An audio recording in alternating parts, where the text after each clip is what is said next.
The way you distribute your CSAT survey has a big impact on response rates. This is Alberto from Fullview, and today I want to talk about different ways you can distribute your CSAT survey and how that impacts your response rate. So there are a few ways you can survey your customers: automated or manual, offering service within your app, via email, text, phone, live chat. The channels are all out there, and you just need to understand what makes more sense for your specific use case. So if you're a large company with a lot of customers that are always spending time in your mobile app or web app, maybe that's the perfect placement for it. If you have like just a few large enterprise customers and have very close relationships to them, maybe it's best to approach survey distribution on a more one-to-one basis and have your team for example, sending the survey manually at the end of each interaction. So there's no magic formula, but you need to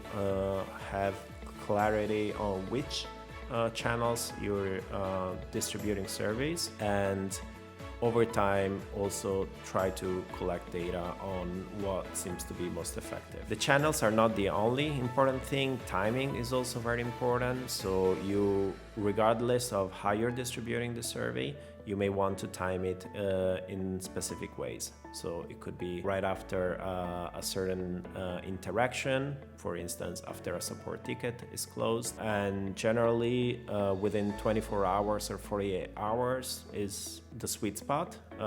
It's not a fixed rule that everyone needs to follow, but what's generally important is to make sure to time it with a specific event so that you maximizes the chances that your company is still top of mind, or a recent interaction is still top of mind, and your customers can actually not only have an incentive to provide feedback, but also being able to provide more detailed feedback than they otherwise would. This is all very, very important.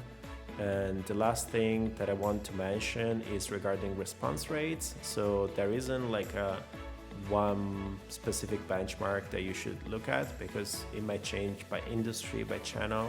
But generally, if you're having less than 10% response rate on your CSAT survey, it's very likely that things aren't looking too good, and you can improve on that. If you're above 20-25%, then that starts to be like a really high score. So that looks like a very healthy response rate. So that's kind of like, generally speaking, what can help you.